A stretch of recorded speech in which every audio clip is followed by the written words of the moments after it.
Allô les amis, c'est bien d'être ensemble encore. Si vous avez vu la vidéo de la semaine passée, je parlais de un moment important pour l'Église au Canada où tous les évêques, individuellement mais rassemblés ensemble, ont fait une proclamation de demande d'excuses, de demande de se faire pardonner, que l'Église soit pardonnée, alors que nous voulons nous engager avec les indigènes dans nos paroisses, membres de l'Église, et aussi avec tous les indigènes du Canada et avec toute la société canadienne dans un effort de vérité et de réconciliation. Ayant dit cela, alors qu'est-ce qu'on va faire dans notre diocèse? À quoi est-ce qu'on s'engage? Et quand je dis on, c'est le conseil des prêtres, le conseil des diocésains de pastoral, ce qui se vit en paroisse, nos services diocésains, moi-même comme évêque.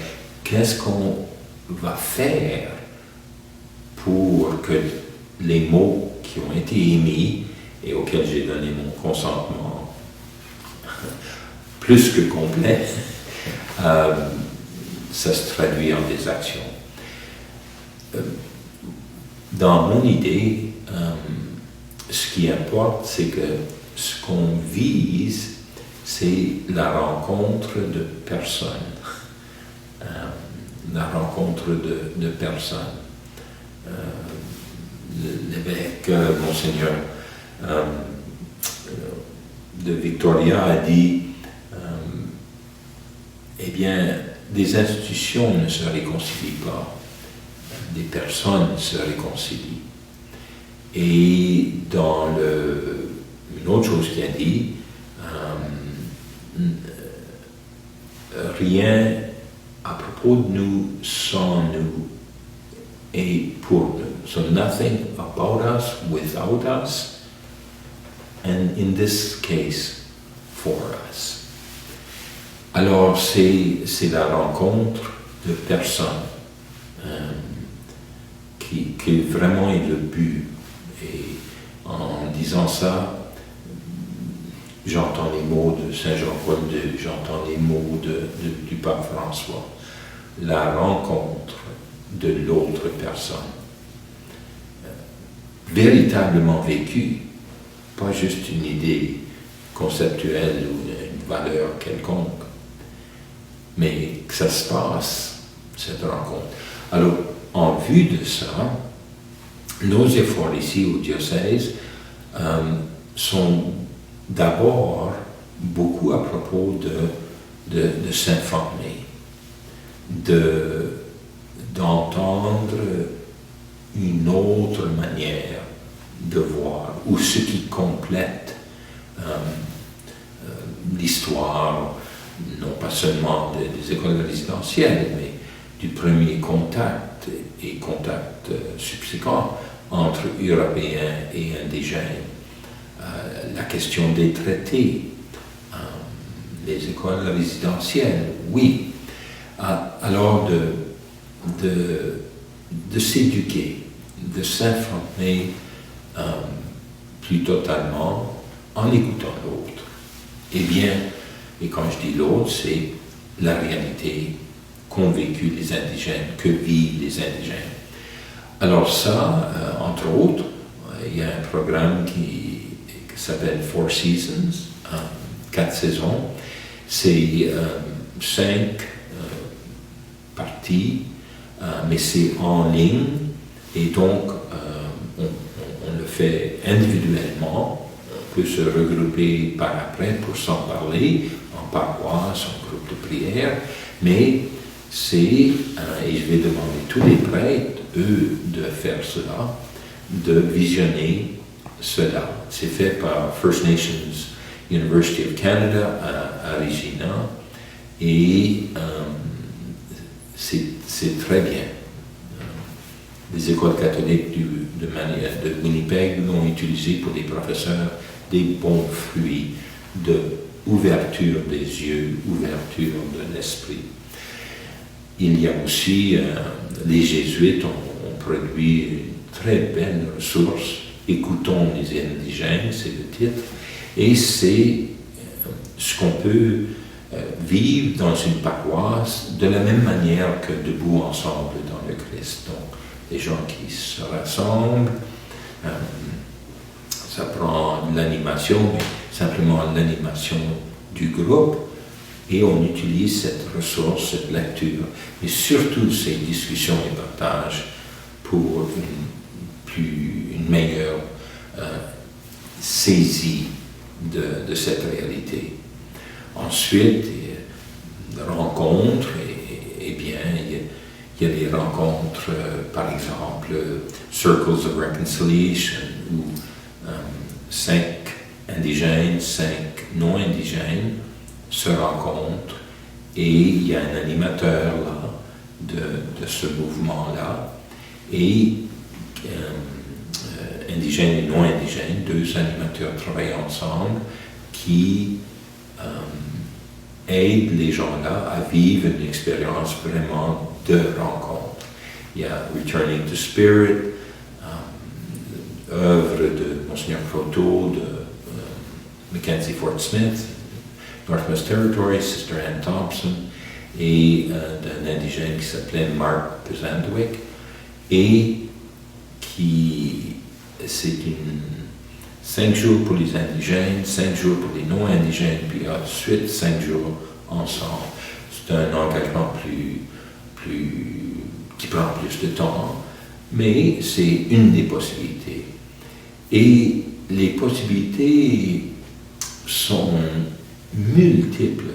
Alors je vous invite vraiment à aller sur le site web et la section de vérité et réconciliation. Il y a une énormité de choses qui peuvent être faites individuellement, en groupe, organisées, préparées par une paroisse. Et j'aimerais, comme j'ai dit, voir une profusion de cela. Et puis il y aura des efforts, comme par exemple, hier c'était la journée des chemises oranges, là, journée nationale pour la vérité et la réconciliation. Ici à Winnipeg, c'était fantastique. Il y avait une vague de milliers de personnes qui se sont rendues à St. John's Park pour un powwow, et discours et conversation entre les gens, engagement vers la vérité, mais surtout la réconciliation, la fraternité. Il y avait tellement un bel esprit. Alors, le ministère de la Jeunesse, Développement et Paix aussi, travaillent ensemble. On a eu un exercice, pas un exercice, une activité à la cathédrale, prière, gestes, et ensuite nous sommes allés, on était à peu près une 50aine, au musée des droits humains, où était le grand rassemblement, et alors de voir les jeunes adultes, avoir une possibilité de vraiment rencontrer l'autre. Hier, il y avait des centaines et centaines de rencontres individuelles dans cette marche. Le tout pour dire fraternité, respect, unité.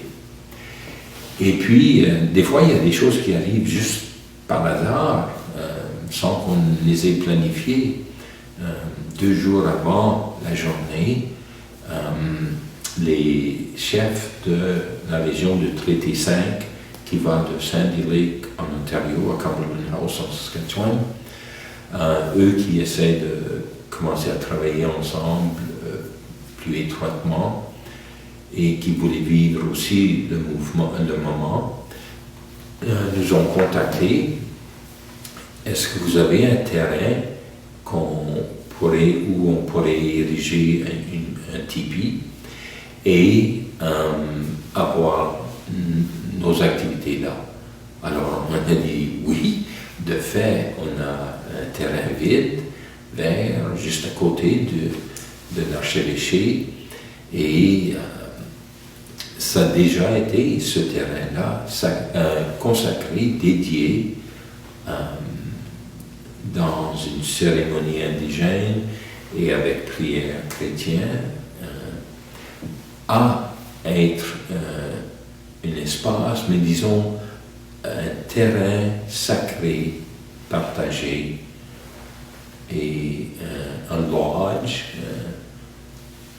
d'apprentissage, un learning lodge. Et alors, ils ont fait ça et je suis allé, puis parti dans une partie de leur journée et ensuite à la cathédrale, ensuite à Human Rights Museum. Bon, alors je crois que les possibilités sont multiples, organisées et des fois par hasard, mais la rencontre de l'autre. Et alors, découvrir ensemble que faire en termes de support pour des questions de justice comme éducation, santé, opportunités d'emploi, tout ça, mais vraiment, et valorisation de l'identité, spiritualité. Il y a 2 semaines, j'avais parlé de l'argent, mais l'argent, c'est pas le plus important. Mais l'argent nous aide à organiser, à vivre ensemble ces rencontres, à être vraiment là pour ce qu'ont besoin les Autochtones, mais qu'on veut vivre avec eux. On leur demande cela, d'être capable de vivre cela avec eux. Alors, soyez aux aguets. Il y a beaucoup à vivre ensemble. Je vais simplement dire, soyez de la partie. Merci.